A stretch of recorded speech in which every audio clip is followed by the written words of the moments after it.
Hola. Bueno, falta un minuto para las 10, así que vamos a esperar.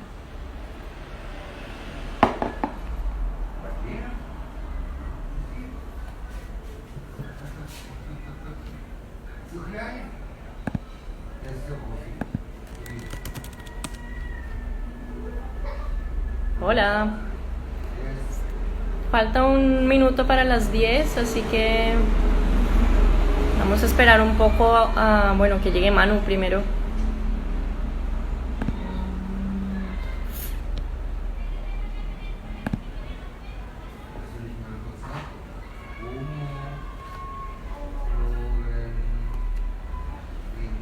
Por ahí vi que está el papá de Manu. Vale, ya llegó.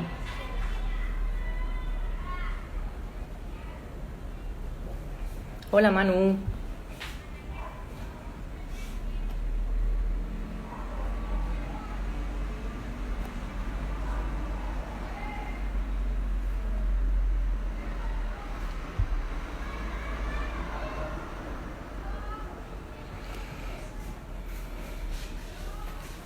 Manu ya... Ahí está, perfecto.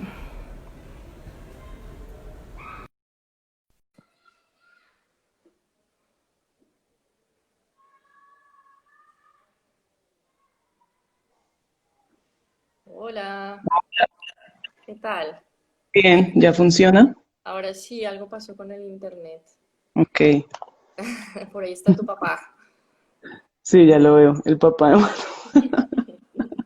Muy bien. ¿Qué tal? Bueno, esperamos 5 minutitos más. ¿Qué dices? Sí, a que se ¿Sí? vaya uniendo más A que gente. se vaya uniendo más gente Eso. y ya nos ponemos. Sí, vamos a Cómo empezar. va el calor? Bien, bien pesado, húmedo. Me estoy derritiendo. Sí, está ya fuerte. Mm, Está Pero fuerte. bueno, también rico. Un poco de calor. Sí, bueno. Ah, mira, ahí se unió mi compi de piso. Hola, Pablo. ¿Es tu primera vez que haces un live, Manu? Pues había hecho unos en Facebook, pero en Instagram es mi primera vez casi de todo. Yo también. Estoy ahí iniciándome. Iniciándote muy bien. Bueno, pues, a ver, tenemos Sí, sí, sí. 17 personas. Ujú. Podemos estar aquí mirándonos un rato. Preparándonos. Sí, o empezamos. Yo creo que empecemos, ¿no? Sí, podemos ir empezando. Vale. Bueno, pues gracias a todas las que están presentes esta noche, aquí acompañándonos, en esta noche calurosa de verano en España. Manu en este momento está en Barcelona, yo estoy en Valencia, con un calor muy húmedo. Y bueno, me parecía guay empezar un poco contando cómo nos conocimos Manu y yo. Bueno, Manu y yo nos conocimos de casualidad en, en mi segunda llegada, mi segundo proceso migratorio, cuando fui a Madrid me la presentaron y nada, fue un poco como familia desde que nos conocimos. Y aunque hasta ahora hemos afianzado los vínculos después de nuestro viaje a Colombia y después del petróleo, siempre hubo ahí como una conexión y yo qué sé, era como mi familia migrante en España. Y, y bueno, aunque hablamos siempre con Manu de muchos temas diversos, entre esos también hablamos de muchas tonterías, siempre me ha parecido que es muy guay que con Manu todas las conversaciones densas terminan siendo como súper ligeras, ¿no? Y muy naturales. Eh, y todo esto es como muy curioso teniendo en cuenta el, sí, de dónde viene Manu, ¿no? Que tiene una, o sea, a diferencia mía, es una persona mucho más académica. Manu es filósofa y ahora está haciendo un doctorado en historia, que ya nos contarás un poco más al respecto. Y bueno, entonces dentro de esta ligereza que tiene Manu para hablar y comunicar, me pareció muy chévere tenerla acá como invitada para que hable del tema que tenemos hoy. Y no sé, Manu, no sé tú qué quieres decir, de pronto presentarte tú alguna cosa, no sé, lo que veas. Sí, bueno, pues primero como también agradecer pues a ti y al espacio de Furia Cine por haberme invitado y como tenerme en cuenta para esto, porque pues para mí también es un honor, porque pues como dice Vale, sí, nos conocemos hace ya un par de años y bueno, aparte de la amistad, pues digamos que también es un poco esa unión entre lo académico que puedo tener yo y la parte también artística, ¿no? Como creativa que a veces desde la academia falta mucho o se corta un poco. Y, y bueno, eso por un lado y por otro lado, pues sí, yo estudié, bueno, soy filósofa, estoy haciendo ahora un doctorado en historia, hice una maestría en género y es como por el lado por el que me estoy yendo últimamente, como temas de género, feminismos, bueno, que ya lo iremos hablando en el curso de la charla. Pero bueno, eso sobre todo agradecer el espacio y pues nada, pues pasar un buen momento ahora. Sí, me parece muy chévere que estemos aquí hablando de estos temas. Y muchas gracias a ti también por la disposición. Y bueno, un poco la razón inicial de todas estos diálogos es un poco la razón por la que nació Furia, que es hablar del feminismo desde las diferentes experiencias corporales y desde las diferentes epistemologías que surgen del feminismo. Entonces empezamos el diálogo pasado con Astrid Cuero, que fue muy interesante y lo pueden ver en los vídeos de Instagram y live pasados, los recomiendo mucho.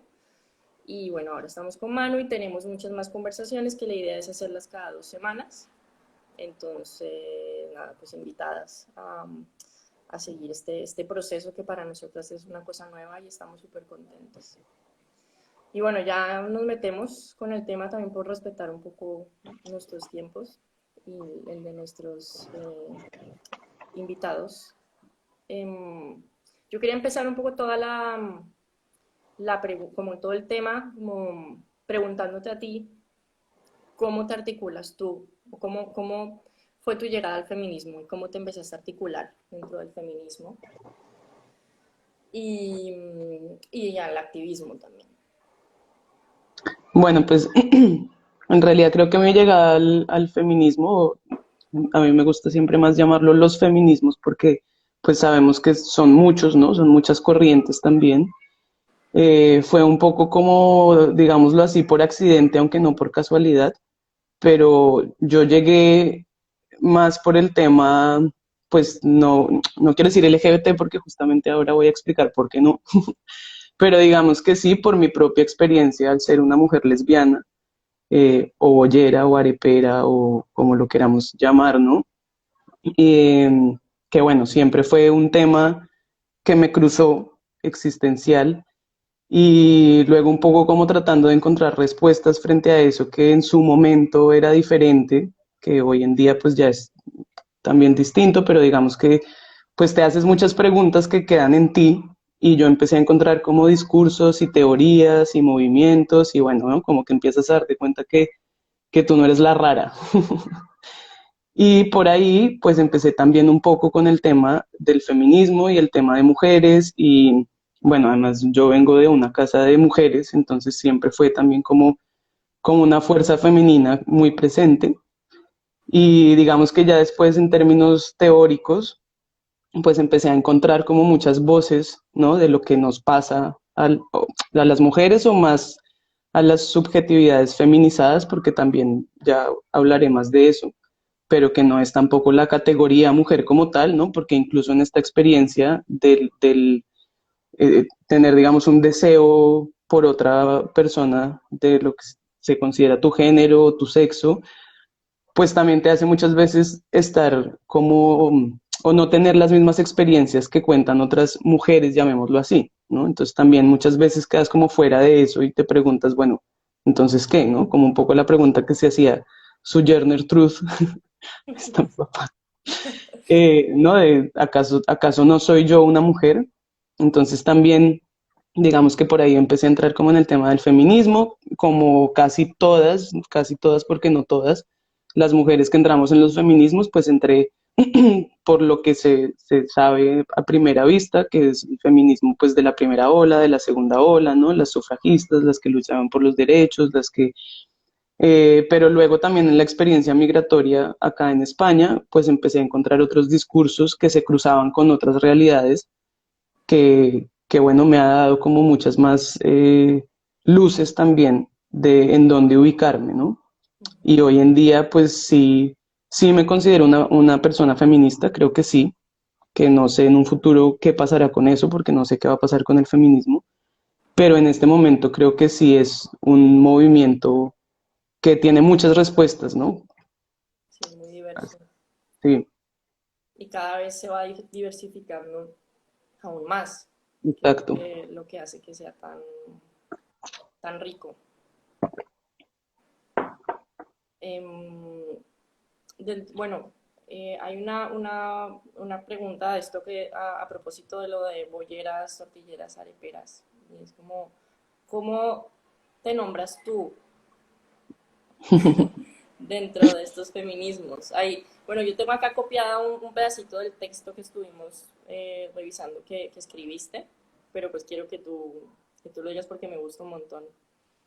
Vale, sí. Bueno, vale, se refiere a un texto que yo escribí y me publicaron acá en España con la editorial Legales, que es una editorial muy conocida en temas LGBT. Y el texto pues habla de bolleras, tortilleras, machorras, ¿no? Como ser lesbiana en la periferia, que es un poco pues de lo que quiero hablar esta noche. Y digamos que yo, así como en términos crudos, pues me nombro lesbiana, pero también porque me he aprendido a nombrar así, ¿no? Porque es como lo primero que te hace, que te hacen entender como, ah, vale, lo que pasa es que yo soy esto, ¿no?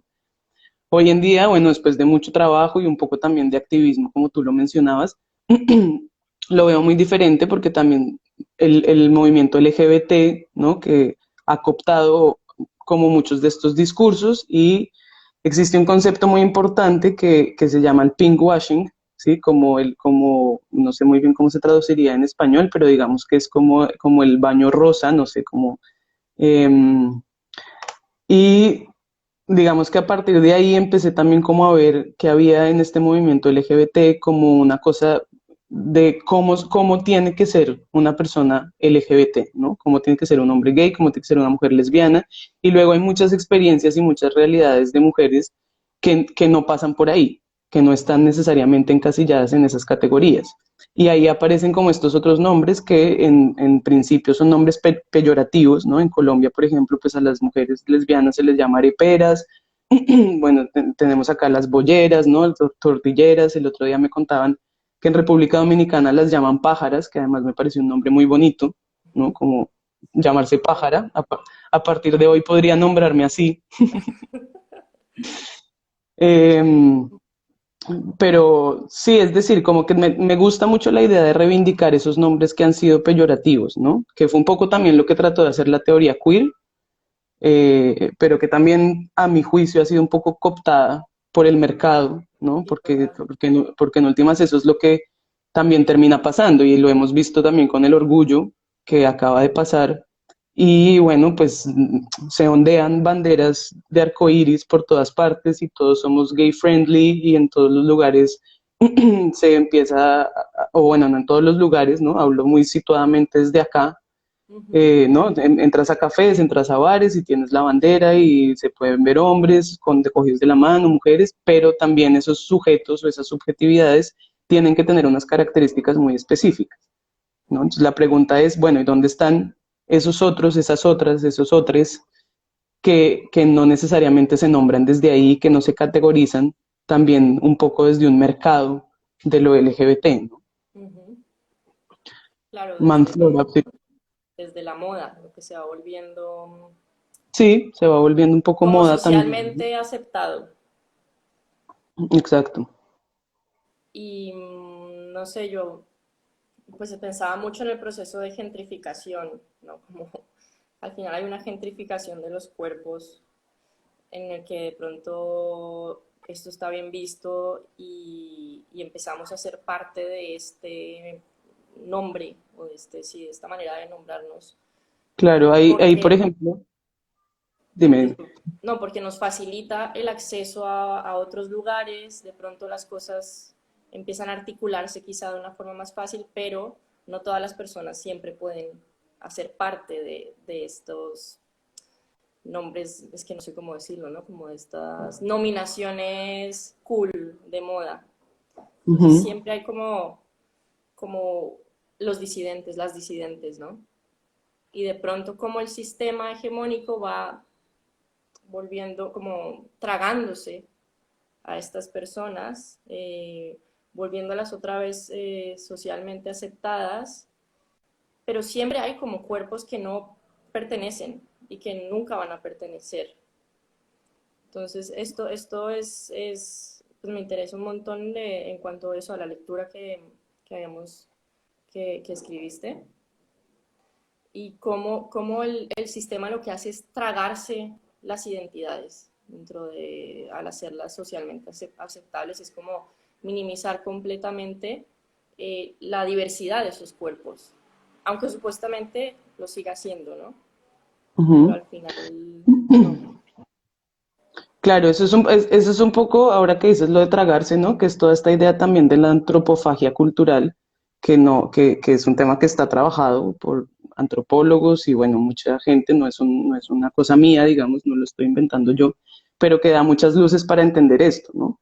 Que también yo parto, es decir, parto de que lo que se ha llamado en el feminismo un sistema sexo-género, ¿no? Que bueno, ahí también hay muchos debates y aquí que veo unas cuantas amigas feministas conectadas, pues ya lo debatiremos.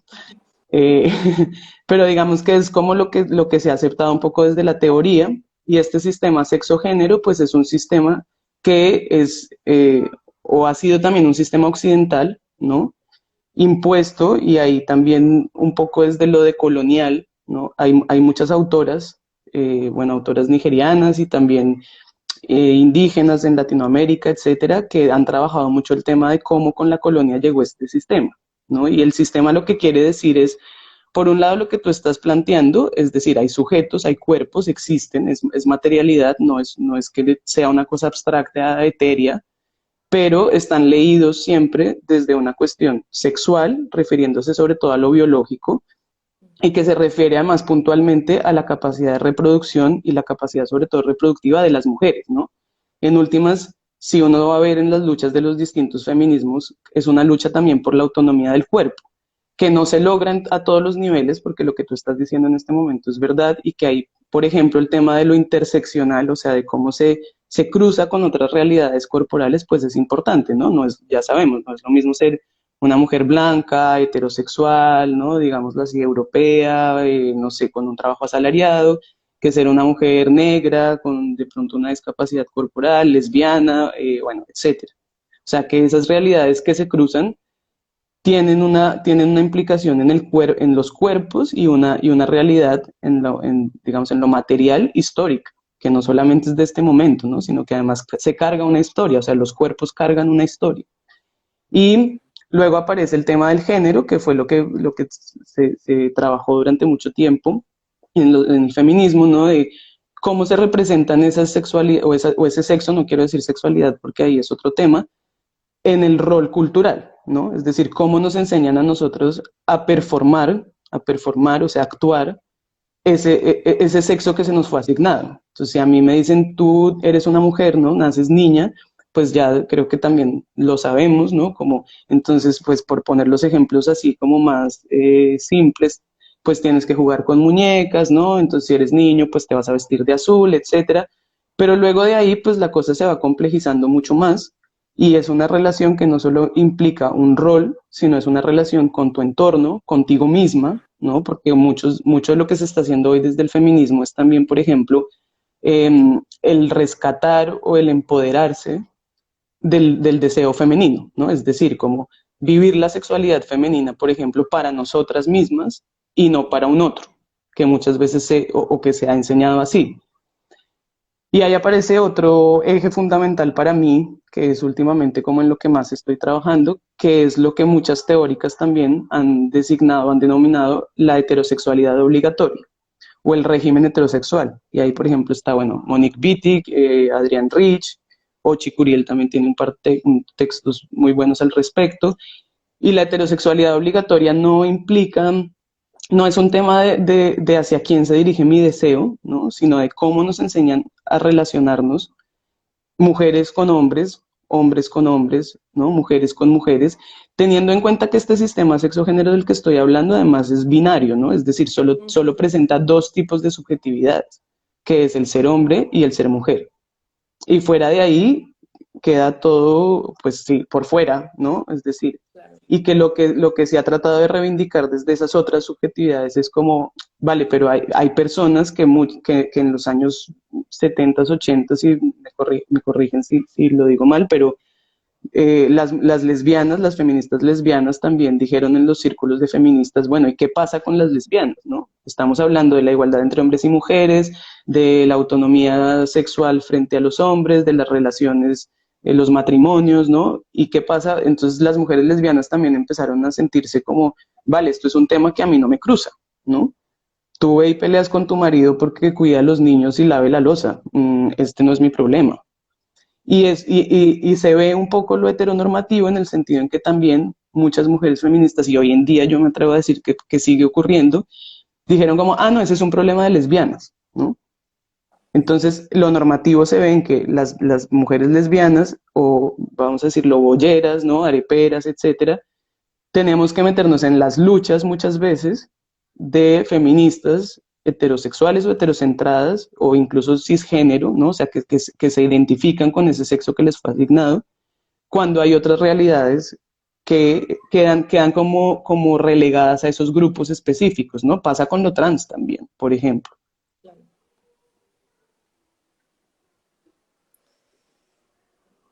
Bueno, estaba pensando en todo este tema de, pues, cómo se puede evitar porque claro, en los 70s estaba el movimiento feminista que no en cierta forma las mujeres lesbianas tuvieron que luchar por su lugar en el movimiento feminista. Y entonces de pronto ya hay otras mujeres que no hacen parte. Entonces, ¿cómo es el tema de como el evitar el pinkwashing, ¿no? ¿Cómo hacemos para luchar contra esta trampa hegemónica? Como, ¿cuáles son las estrategias? Porque de pronto es como, hay una frase muy bonita que mencionas, que la quiero citar acá y es, el momento que pase el bus, es como, solo cuando estamos en lugares de confort perdemos los nortes, o mejor los sures, de las luchas políticas, sociales y económicas. A mí eso me parece brutal, pero es como, bueno, ¿cuáles son las estrategias? Sí, yo creo que, a ver, es una gran pregunta, ¿no? Es la gran pregunta.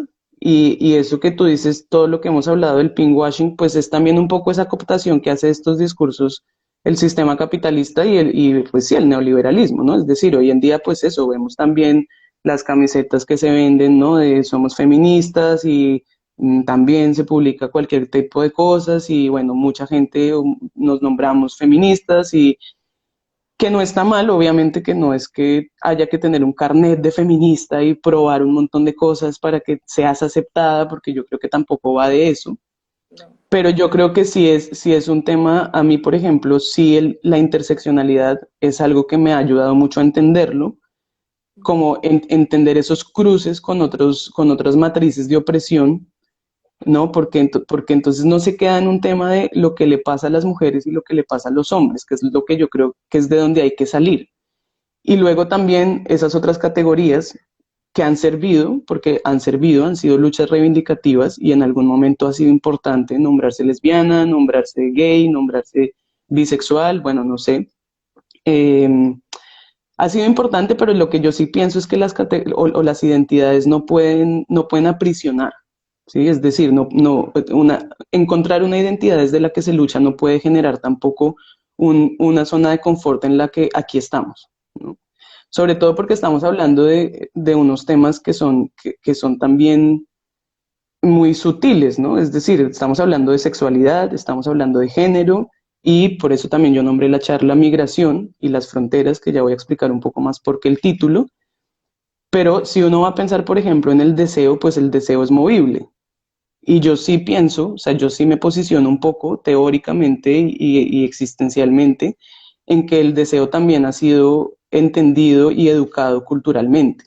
Y por eso repito lo de la heterosexualidad obligatoria, ¿no? Yo no estoy haciendo aquí un llamamiento a todo el mundo a lo LGBT, aunque uno nunca sabe, pero quiero decir que el deseo hay que entender eso, ¿no? Y yo creo que está muy trabajado, porque también, incluso dentro de lo que se podría denominar la heterosexualidad o el heterocentrismo, perdón, no te atrae el mismo sujeto de tu sexo opuesto, llamémoslo así, ¿no? No todos. O sea que también tenemos el ojo educado para saber qué es lo que nos atrae y qué es lo que deseamos. Entonces, un poco lo que yo he planteado, tanto con el artículo que tú mencionas como con esta charla, y por eso lo llamo la frontera, que tampoco es un concepto mío, es una idea de un texto de Gloria Saldúa, que es una mujer chicana, mexicana, que vive en Estados Unidos, y ella habla mucho desde la frontera porque dice, bueno, ¿qué pasa cuando se habitan las fronteras? Y las fronteras llevándolo mucho más allá de lugares, ¿no? Que no es simplemente el límite entre un lugar y otro, que una vez que se pasa ya no estás en la frontera, sino que hay muchos cuerpos que habitan la frontera siempre, que están un poco en ese gris, ¿no? Y que entonces eso hace muy difícil también categorizar, porque es como, vale, hay muchas experiencias que tú puedes compartir o que uno puede compartir con mujeres, como lo decía antes, con mujeres así a grandes rasgos, ¿no? Con mujeres cisgénero, heterocentradas, heterosexuales, pero luego también, no sé, con hombres migrantes, ¿cierto? Que eso también pasa. Y aquí, desde este lugar desde el que yo estoy, que es un lugar de migración, o sea, en una situación de migración, ¿sí?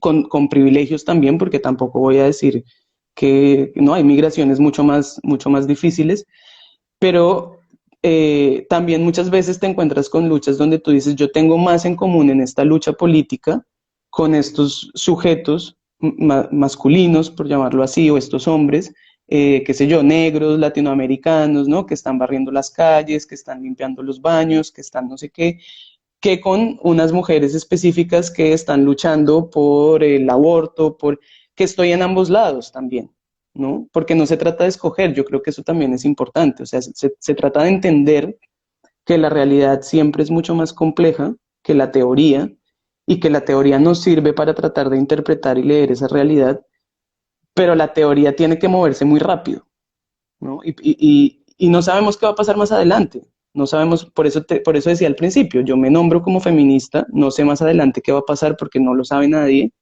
y no sabemos estos discursos también cómo se van a ir transformando en el mismo proceso en el que la realidad también se va transformando, ¿no? Es como, también es un ida y vuelta, no hay una cosa que esté primero que la otra, no hay una cosa que jale a una o jale a la otra. Pero es decir, aquí, por ejemplo, y en los feminismos pasa mucho, ¿no? Desde lo teórico, que hay una discusión muy importante sobre cuál es el sujeto del feminismo, y yo le he dado vueltas a este tema y pienso que es una discusión que no tiene mucho sentido ya. Al interior de la teoría y en el feminismo filosófico, pues sirve porque está bien pensárselo, ¿no? Pero también es como, no se trata de saber quién puede pertenecer al feminismo, sino qué subjetividades nuevas también pueden nacer de todos estos movimientos y de todas estas teorías. O sea, al final también estamos creando cuerpos desde ahí, Ujú. ¿no? Y las nuevas generaciones nos lo están mostrando, y yo creo que nos están enseñando mucho, porque yo, que también por eso remito siempre a mi experiencia personal, pues cuando yo estaba en el colegio o así, cuando era adolescente, no tenía muchos de estos discursos a la mano. Y hoy en día yo siento, y porque lo he visto acá también con niños y niñas muy jóvenes, que se nombran de otras maneras, ¿no? Que han integrado un poco estos discursos, no importa si para bien o para mal, eso ahora creo que no es lo importante, pero es entender que, claro, esas subjetividades se van generando y van cambiando, ¿no? Que pasa después de muchos procesos históricos, y yo creo que el feminismo o los feminismos son un proceso histórico. ¿Y tú cómo ves estos procesos de cambio eh, dentro del mundo académico? ¿No? Siendo tú misma académica y tú, bueno, nombrándote también como dentro de la academia como disidente, ¿no? Como, ¿cuál es la importancia de la academia? Bueno, creo que igual lo dijiste un poco, pero bueno, sí, sí, como que antes no tenías acceso a ningún material o era más complicado. Entonces yo creo que la academia sí que juega un rol, pero bueno, ¿cómo lo ves tú? Sí, sí, lo juega, o sea, es muy importante y bueno, si no, yo no estaría en la academia, tampoco voy a mentir. Eh, Primero, digamos que yo no tenía esos discursos a la mano, pero pues también estoy hablando de cuando era muy niña y pues claro, no tenía tampoco un vínculo con la academia porque sabemos y las feministas de vieja data y de otra generación pues podrían en este momento estar lanzándome de tomates, ¿no? Y diciendo como, perdona, pero nosotros estamos hablando de esto desde el siglo y es cierto. Y esas luchas hay que reconocerlas, ¿no? Claro, También muchas otras luchas de otras mujeres que no se nombraban como feministas porque no había, no, o sea, porque ese discurso no era suyo, no porque no lo hubiera, sino porque ese discurso no era suyo y que hoy en día muchos feminismos los están reconociendo, ¿no? Mujeres indígenas que trabajaban la tierra, mujeres cabeza de familia, es decir, el poder, por llamarlo así, de las mujeres no es una cosa nueva y no es una cosa que salga del feminismo, ¿no? Que muchas veces no lo reconocemos, las mismas mujeres no lo reconocemos, pero que está ahí, ¿no? Por ese lado. Y lo que yo creo que en la academia, bueno, yo sí he encontrado a veces mucha reticencia desde la academia, o sea, como de no querer meter mucho estos temas. Y lo mismo, ¿no? Se vuelve como una cosa de, allá está el departamento de género, ¿no? El grupo de esas viejas que por fin les dieron les dieron un espacio para hablar de género, ¿no? Allá está el máster de género, allá está el grupo de estudio de género, que es importante porque yo sí creo que hay un momento en el que hay que reunirse entre nosotras para pensarlo, como cualquier estrategia política también, pero que para mí todos estos temas del género y de los feminismos tienen que ser transversales. Es decir, se puede hacer muchas luchas políticas, económicas, sociales, cuyo objetivo y cuyo programa no sea necesariamente una reivindicación puntualmente feminista, pero que tenga un espíritu y un principio feminista, ¿sí? Que vaya más allá de que sean las mujeres entendiéndolas como un cuerpo feminizado, es decir, que haya un útero, sí, un senos, qué sé yo, sino que tenga unos principios feministas, que yo creo que eso es lo importante de entender de estas teorías y que en la academia se trabaja mucho, o sea, es decir, material para esto hay por montones y cada vez más afortunadamente y muchas voces distintas, ¿no? Mujeres que también se contestan entre las mismas feministas. Yo a veces, habiendo estudiado historia, encuentro como muchas similitudes, perdón, historia, filosofía, entre lo que es para mí la filosofía y lo que es el feminismo. Y por eso también hay corrientes, hay debates, hay respuestas a otras teorías, ¿no? Está en un continuo flujo y en un continuo movimiento. No hay una Biblia del feminismo. No hay una Biblia del feminismo, aunque muchas veces nos las quieran vender, ¿no? No hay que empezar por Simone de Beauvoir, no hay que saber quién es Olympe de Gouges, no hay que haber visto las sufragistas, se puede empezar por cualquier otra, ¿no? Se puede empezar por cualquier otra y ir de un lado hacia el otro, es decir, es un movimiento que puede ir hacia cualquier lado, en cualquier dirección, y que también depende de necesidades muy específicas, ¿no? De lo que te cruce. Hoy en día he visto yo, por ejemplo, que está saliendo mucho el tema de las maternidades, que a mí me parece súper importante, a mí no me cruza, ¿no? Yo no tengo un dilema existencial frente a la maternidad, pero que entiendo que el feminismo también tiene respuestas para dar desde ahí. Entonces, claro, es también una cuestión muy rica que se tiene que alimentar y que la academia también, de alguna manera, tiene que hacer un poco como trabajo de archivo histórico, ¿no? Como Por eso es tan importante desde la academia y desde lo teórico salir a la calle y ver lo que se está haciendo en la calle y ver qué está pasando fuera, ¿no? Y en un nivel también muy etnográfico, si se quiere, no solamente salir y decir como, vale, ahí están las argentinas luchando por el aborto, pues entonces entendemos que hay un tema de aborto, ¿no? Ahí están las migrantes que trabajan en el servicio doméstico, en el sector doméstico, luchando por la regularización. Ah, pues entonces entiendo que hay un debate, ¿no? Sino incluso en lo que no pertenecería a los debates feministas, una etnografía de saber qué pasa con estos sujetos a los que no les toca, ¿no? Y ahí, por ejemplo, el trabajo con hombres es importante, pero yo sí tengo una posición clara al respecto, que últimamente también esto pues es un tema de debate, y a mí me parece perfecto que los hombres, o los que se denominan como hombres, ¿no? Etcétera, se hagan preguntas, pero que se lo piensen también ellos, ¿no? O sea, yo sí creo que hay momentos de los feminismos donde los espacios tienen que ser espacios de mujeres, o no sé si de mujeres, pero quiero decir de pensarnos nuestras realidades, ¿no? Sí, sí, total. Bueno, iba a hacer un comentario de una cosa que dijiste y se me fue volando. Así que,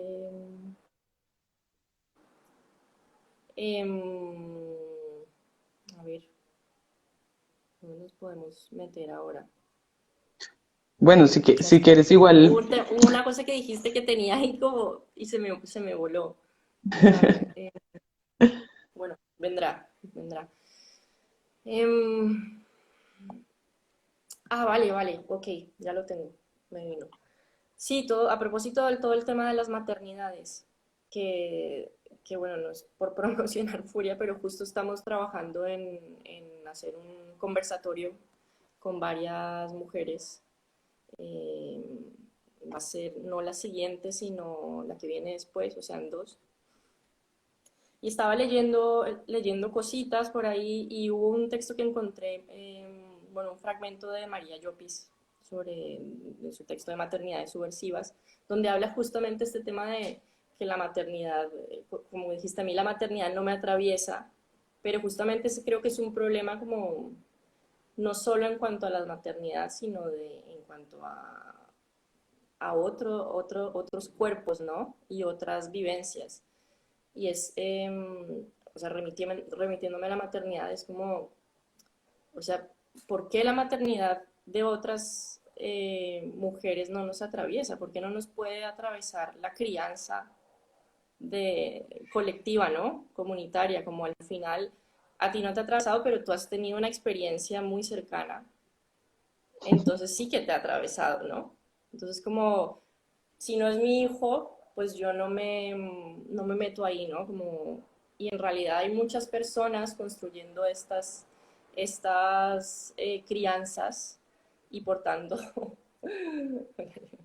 y por tanto también construyendo otro tipo de maternidades. ujú, Entonces a veces como que nos falta como que sentimos, no, pues eso no me atraviesa y nos quedamos ahí en el margen. Viola. sí, hablando de maternidades. Em, Sí, eso que entonces, estás diciendo me hace pensar otra vez en el tema de la frontera, ¿no? Y sí, claro, tienes razón, o sea, es decir, también es este concepto que tenemos, ¿no? En estos mismos esquemas sociales, históricos, de la maternidad es una cuestión de quién tiene, ¿no? El núcleo familiar, además doméstico, entre una casa, entre unas paredes, y eso es, ¿no? Esa es la familia. Y los que estamos fuera somos otra cosa. Y pensando con el tema de la frontera y la migración, que es un poco lo que me interesa unir en esta charla, también yo he visto cuando yo hice, por ejemplo, mi máster Canas, que ahí está, ¿estás oyendo? Sí, están oyendo. sí, es que se me iba a descargar, voy a ponerle. Vale, que las mujeres, por ejemplo, migradas latinoamericanas que se ven obligadas a trabajar en el sector doméstico acá en España, ¿no? Y yo hice muchas entrevistas y muchas de ellas, por ejemplo, tenían un tema de sus familias, ¿no? O sea, mujeres que tienen que migrar de sus países de origen a estos países a buscarse la vida también, ¿no? Para poder mantener sus familias allá y se ven obligadas a dejar a sus hijos con otras personas. Entonces esa maternidad, sin querer que sea una cosa con ese propósito, termina siendo una maternidad compartida y termina habiendo también una responsabilidad social y colectiva frente a eso, ¿no? O también con niños y niñas que llegan acá y se los quitan a sus familias, ¿no? En todo el tema también de la deportación, de la gente refugiada.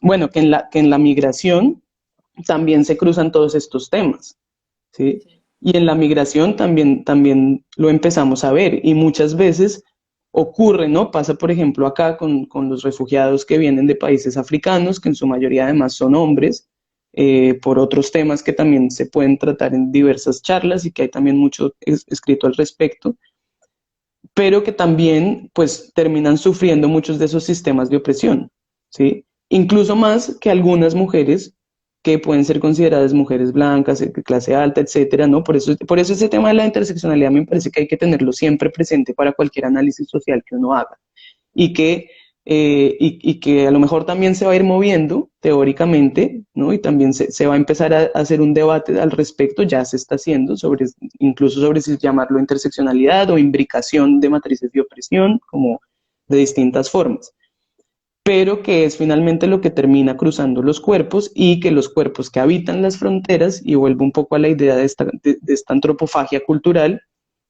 tienen que ser como de alguna manera tragados por estos sistemas, pero al mismo tiempo hay unos movimientos de resistencia que son interesantes.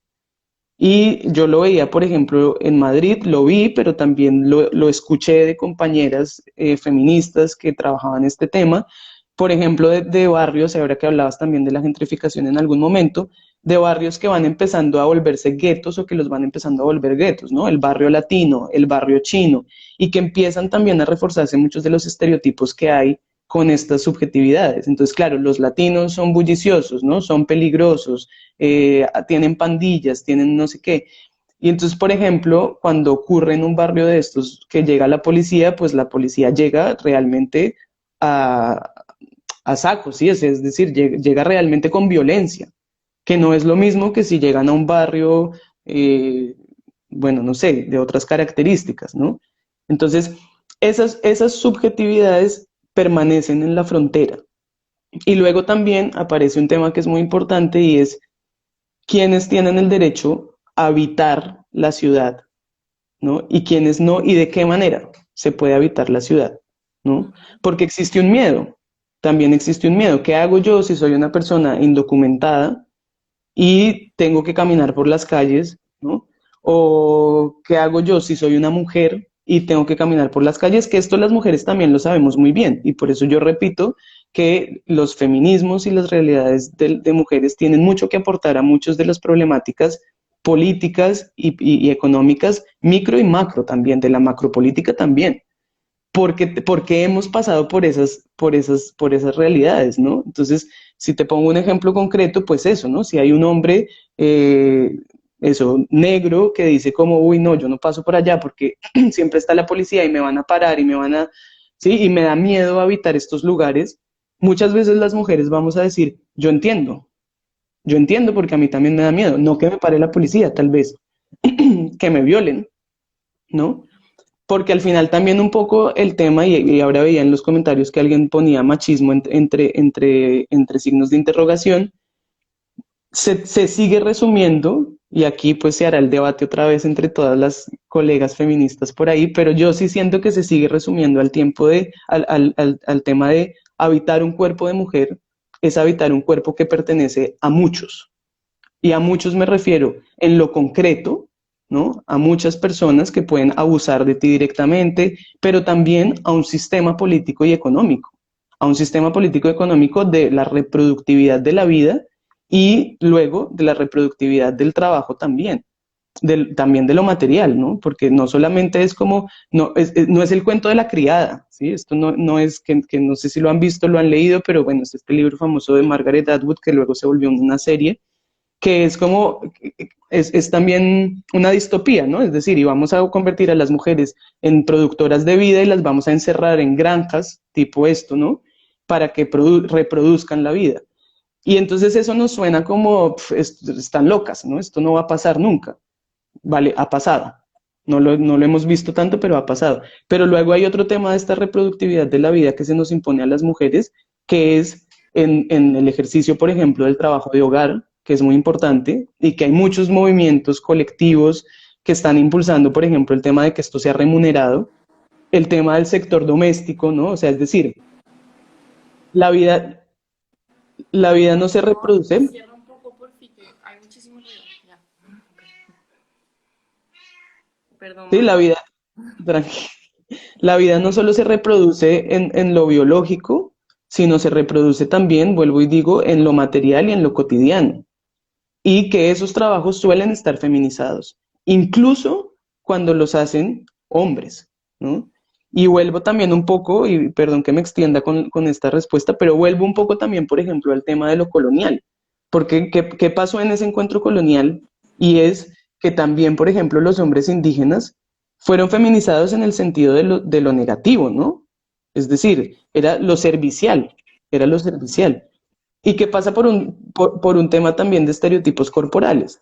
Entonces, nuestra idea además, y si queremos analizarlo un poco más, ¿no? Como por ejemplo lo que pasa con los textos escolares o con la publicidad, etcétera, si uno piensa en hombre y mujer, tenemos además una idea material muy concreta en la cabeza de una mujer y un hombre, muy varonil y muy femenina. Y hay unos entrecruzamientos en esto que nos pasan a muchas personas y ahí yo me incluyo porque, por ejemplo, una de las cosas que yo tuve que vivir durante mucho tiempo y empoderarme un poco en eso también era el hecho de que a mí sí me confundieran siempre con un hombre, ¿no? Y era un tema muchas veces, era un tema además incluso de seguridad, porque muchas veces era como, vale, prefiero decir que lo soy, ¿no? Y ojalá que este tipo no se dé cuenta que soy una mujer porque él me puede ir peor, que al final, cuando yo digo que termina uno teniendo que empoderarse con esto, no es únicamente el decir como, no, pero soy una mujer, sino que ese cuestionamiento que te hacen de afuera te termina haciendo cuestionarte a ti también. Y decir como, vale, entonces ¿será que yo estoy mal, estoy errada, tengo que vestirme distinto, tengo que... Hoy en día, bueno, sí, claro, ya sabemos que pues sí, las mujeres pueden usar el pelo corto, etcétera, ¿no? Lo queer además se está llevando hasta el tema de, bueno, ahí, ¿no? Hombres con vagina, bueno, y lo trans también, que es muy importante. Yo creo que todo el tema trans también tiene mucho que decir. Yo no me atrevo a hablar mucho a profundidad porque pues no soy una persona trans, pero lo conozco el tema por activismo y por teoría. Y, y creo que es justamente como romper esos esquemas de ese sistema sexo-género que nos ha puesto unas categorías y unas identidades que al final lo que nos están haciendo es apretarnos, ¿no? O sea, como cerrarnos y tratar de quitar, de evadir o tratar de impedir que se habiten esas fronteras, pero es imposible de impedir, ¿sí? Es totalmente imposible. O sea, esas fronteras están habitadas y además en últimas, y vuelvo otra vez como a lo de la antropofagia cultural, están habitadas si queremos, y voy a decirlo así, por lo monstruoso, sin que lo monstruoso suene negativo, ¿sí? Sino que no, nos quieren disfrazar, o sea, se quiere trasvestir también, ¿no? Maquillar para seguir usando un poco como cosas alusivas al tema del género, todo lo que es diverso y que esa diversidad existe de por sí, ¿no? Y puede ser monstruosa, pero nos han enseñado a ver lo monstruoso como algo negativo, ¿no? Como algo que da miedo, o sea, esas fronteras dan miedo, y esas fronteras entre barrios dan miedo, y esas fronteras entre países dan miedo, y cruzar una frontera entre un país siendo una persona refugiada da miedo, ¿sí? Y cruzar la frontera del género da miedo, y cruzar una frontera de la sexualidad da miedo, ¿sí? Porque ese miedo nos lo han mostrado, ¿no? Nos han dicho como ahí es donde viven los raros. Y resulta que los raros somos muy chéveres también. Y somos más de los que Somos más, parecen. sí. Pues Manu, yo creo que está muy chévere esto como cierre. Podemos ir cerrando. Em, estaría chévere quizá que, no sé si quieres visibilizar algún recurso, artículo, charla. Bueno, tenemos el taller pendiente contigo, entonces si has pensado en algo, pues podríamos comentarlo y así a modo ya para concluir. Sí. Bueno, primero un comentario aquí que estoy leyendo. Alguien dice, me recuerda al inicio del libro de Despentes. Y sí, por un lado el libro de teoría King Kong es muy bueno, también tengo mis comentarios al respecto, pero así como para dejarlo en abrebocas, la teoría King Kong es un buen libro para leerlo. Hay otro muy interesante de una mujer vasca acá, que no recuerdo su nombre, Itziar, que se llama Devenir Perra, que también está muy guay, ¿no? O sea, como reivindicar todos estos lugares donde a las mujeres nos han puesto y nos han dicho, esto es ser mala mujer, ¿no? Eh, y por otro lado, también, bueno, si, ahora que mencionas lo del taller, la idea es que de esta charla también salga un taller eventualmente para hacer, creo que en Valencia habíamos dicho, y como la idea que queda un poco es tratar de pensar también cuáles son esas fronteras que cada persona ha cruzado, ¿no? Ahí me están diciendo, sí, Itziar siga. Porque esas fronteras, vuelvo y repito, ¿no? También desde muchos otros aspectos se cruzan, ¿no? Y vuelvo y lo digo otra vez, ¿no? Los feminismos lo dicen, todo el tema que se está haciendo ahora, por ejemplo, con los cuerpos, ¿no? Con el tema de la gordofobia, con el tema de la menstruación. Bueno, es decir, es que si las mujeres nos pusiéramos de verdad, todas, o los sujetos feminizados nos pusiéramos a hablar de todo lo que nos cruza, no tendríamos horas para dormir. O sea, esto serían charlas y charlas, ¿no? De decir como, sí, esto también lo he sentido yo. Y siempre yo creo que lo que hay que tratar es de evitar eso normativo y reivindicar cada vez más cuáles son las fronteras en las que uno vive y vivirlas, ¿no? Y vivirlas desde lo bullicioso también, ¿no? Hay que hacer bulla porque además parte de lo que ha pasado es que eso, a los sujetos feminizados, pues además se nos ha callado. Y para terminar, antes de que se nos vaya el tiempo, también me hace pensar en eso que decía Foucault en algún momento, que, bueno, Foucault se quedó muy corto con el tema de las mujeres también a mi juicio, pero digamos que él que hablaba también un poco de la homosexualidad, él al ser un hombre homosexual, también en algún lugar decía, además al homosexual se le exige ser mucho más, digamos, ser mucho más normativo que a cualquier otra persona, ¿no? El homosexual tiene que ser más decente, tiene que verse más guapo, tiene que ser, sí, es decir, también se nos exige como, bueno, vale, es lesbiana, pero bueno, se porta bien, ¿no? Se porta bien. Y es como, ¿y qué pasa si no? ¿Y qué pasa si a lo mejor soy una bollera que además se porta mal, ¿no? Una bollera aletosa, una Ale- bollera aletosa. una pájara aletosa, tal cual.